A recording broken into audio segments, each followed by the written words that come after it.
Hello friends, welcome to wise winner.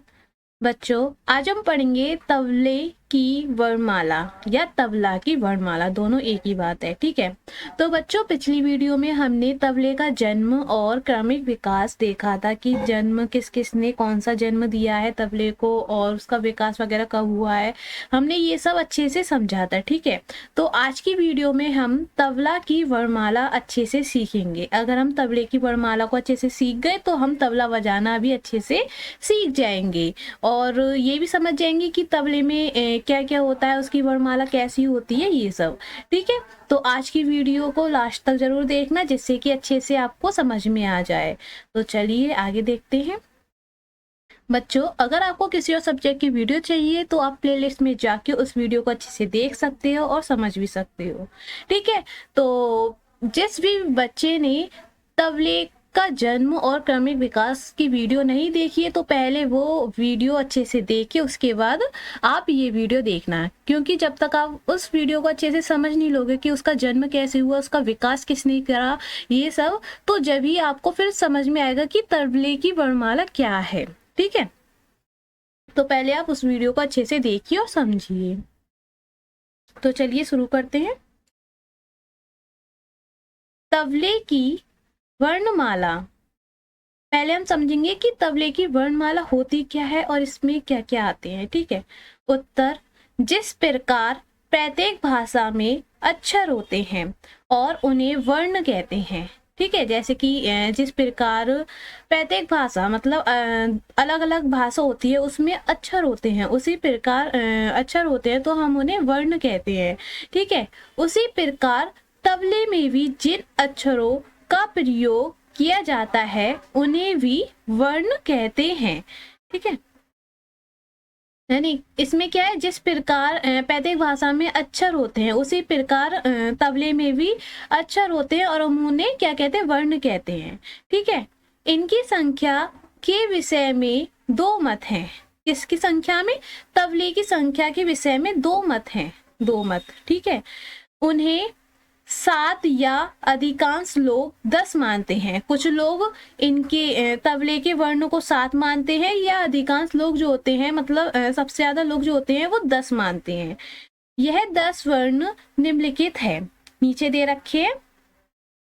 केवल दाहिने तबले पर बजने वाले वर्ण, जो दाहिने तबले पर बजता है, जैसे कि मैं आपको दिखा दे रही हूँ, मैं यहाँ पे बता दे रही हूँ, ये है दाहिना,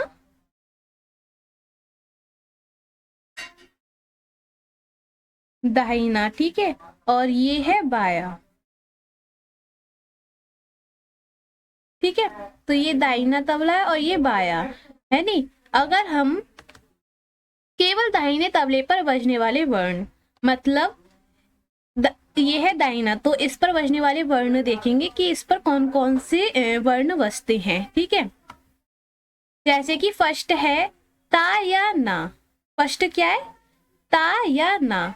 सेकंड है तिन या तू। थर्ड है दिन या थू। फोर्थ है रे या टे। फिफ्थ है तिन या ते। सिक्स है तत्ता या तित। ठीक है। दोबारा पढ़ते हैं। फर्स्ट ता या ना, सेकंड तिन या तू, थर्ड दिन या थू, फोर्थ रे या टे, फिफ्थ तिन या ते, सिक्स तत्ता या तित। ये एकदम मैं सही बता रही हूँ। और जैसे कि बोर्ड के पेपर में आते हैं ना कि तबले के वर्ण के बारे में लिखो, तो आप उनको अच्छे से लिख सकते हो और याद भी कर सकते हो। ये बिल्कुल ठीक है। ठीक है। मैं कोशिश कर रही हूँ कि आपको एक एक लाइन अच्छे से समझ में आए और मैं आपको अच्छे से पढ़ा सकूं, है नहीं। ये रहा दाहिना तबला और ये है बाया तबला। ठीक है। अब केवल बाएं तबले पर बजने वाले वर्ण। बाया तबला कौन सा? इस पर, बाया, है नहीं। अब देखेंगे इस पर बजने वाले वर्ण कौन कौन से हैं। 7 घे या गे, का, के, की या कत्ता। इनमें से कोई एक, का, के, की या कत्ता। ठीक है। अब दोनों पर एक साथ बजने वाले वर्ण संयुक्त वर्ण, जो दोनों तबले पर एक साथ बजते हैं उसे बोलते हैं संयुक्त वर्ण। तो धा और धिन या धी या धिन, ठीक है। 9th धा, दोनों तबले पर कौन कौन से वर्ण बजते हैं, धा बजता है और धी या धिन बजते हैं, ठीक है।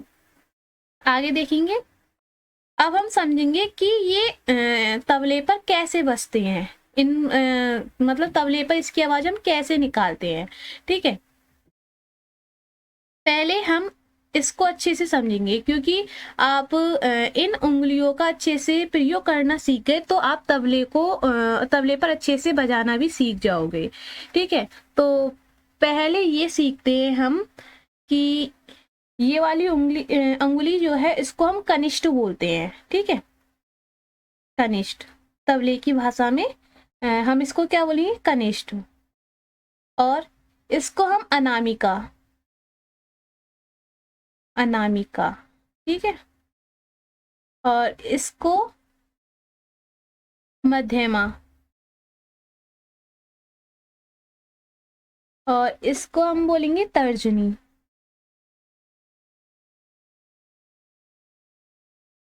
इसको हम बोलेंगे अंगुष्ठ,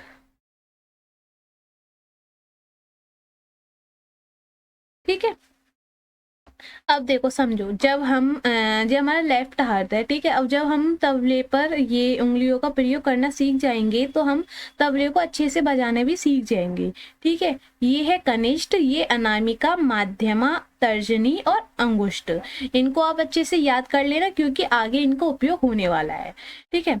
तो देखते हैं अब दाहिने तबले पर बजने वाले वर्ण, जो दाहिने तबले पर बजते हैं, दाहिने तबले को हम कैसे बजाते हैं, उस पर कौन कौन से वर्ण बजते हैं वो देखते हैं और किस उपयोग से बजते हैं, ठीक है। फर्स्ट है ता या ना। तो उत्तर, तर्जनी से चाटी पर बंद आघात करने से ता या ना वर्ण निकलता है। आप एक तबला लेना, उसका चित्र बनाना, फिर उसके बाद तबले को सामने रखना, या आपके पास तबला होगा तो उसको भी सामने रख लेना। तर्जनी, तर्जनी उंगली हमने कौन सी बताई थी, ये रही, ठीक है। तो आप तर्जनी से चाटी पर बंद आघात, आघात का मतलब होता है यहाँ पर, तो आघात हम किसे कहते हैं, जो तबले पर उंगली से प्रहार करना, मतलब उंगली को उठाकर चाटी पर सही स्थान पर लगाते हैं। जो चाटी जो हम बजाते हैं ना, उसको हम सही स्थान पर लगाकर तबले से एक विशेष जो ध्वनि निकलती है उसे हम आघात बोलते हैं, ठीक है।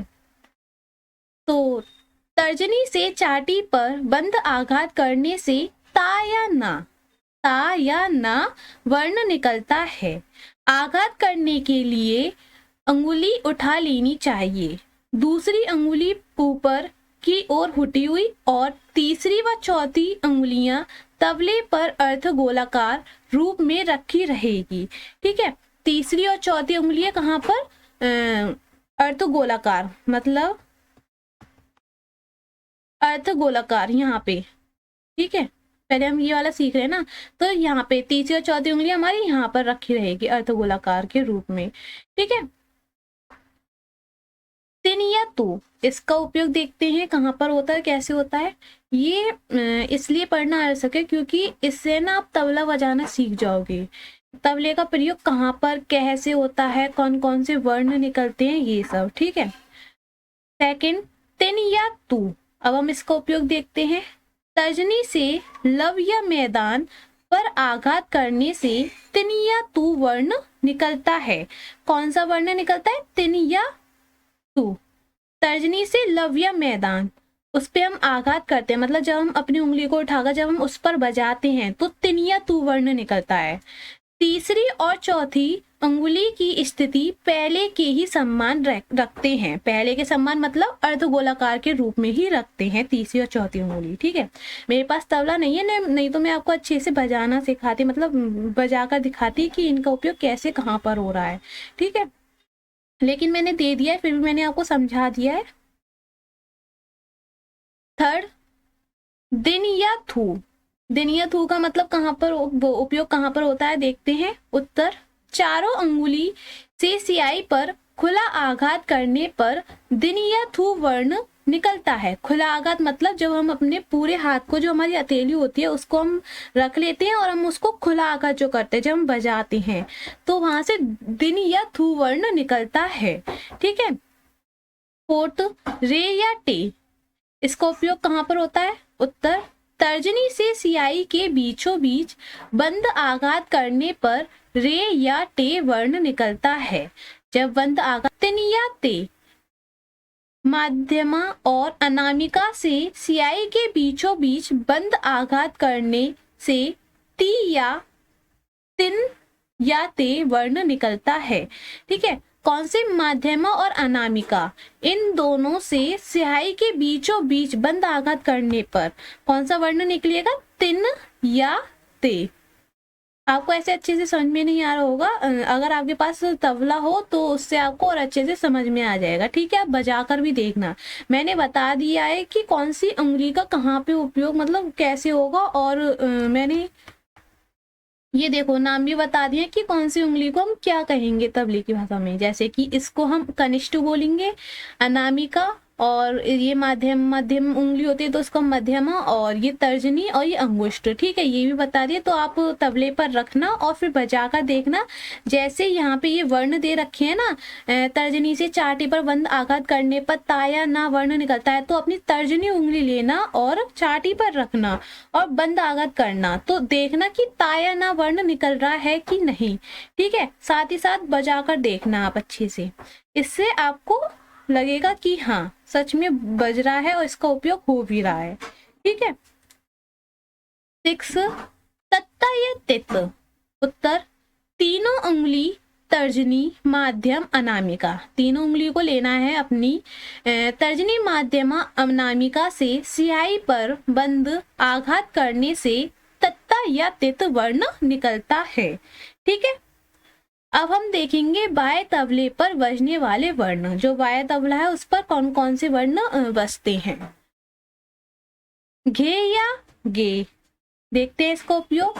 चारों अंगुली से लव या मैदान पर खुला आघात करने से घे या गे वर्ण निकलता है। कौन सा वर्ण? चारों उंगली को लेना है और लव या मैदान पर खुला आघात करना है। खुला आघात करोगे तो उससे घे या गे वर्ण निकलेगा। ठीक है।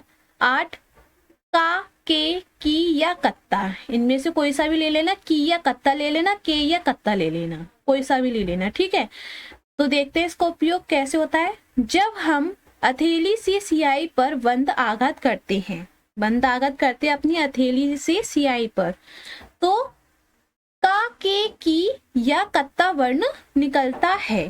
ठीक है, अगर समझ में नहीं आए, अगर आप चाहते हो कि मैम हमें बता दीजिए अच्छे से और अच्छे से, तुम आप कमेंट कर देना, मैं आपको अच्छे से और समझा दूंगी। ठीक है, वैसे मैंने बता दिया है कि इनका उपयोग कैसे होगा, कहाँ पर होगा। अब देखते हैं दोनों पर एक साथ बजने वाले वर्ण संयुक्त वर्ण, जो दोनों तबलों पर बजते हैं। तो देखते हैं कौन कौन से वर्ण और कैसे बजते हैं। धा, अगर हम ता प्लस गे बराबर धा होता है, ता प्लस गे कर दे तो ये क्या होगा? धा होगा। दाहिने में उपयुक्त ता और बाएं में गे एक साथ बजाने पर धा वर्ण निकलेगा। किस पर? दाहिने में ता और बाएं में गे। अगर हम इनको एक साथ बजाएंगे तो धा वर्ण निकलेगा। आप बजाकर भी देखना, तो ऐसा होगा। मैंने बजाकर देखा है, जब भी मैं बता रही हूँ। अगर आप दाहिने में ता बजाओगे और बाएं में गे, तो इनको एक साथ बजाओगे तो धा वर्ण निकलेगा। ठीक है। 10 दी या दिन, इसका देखते हैं उपयोग।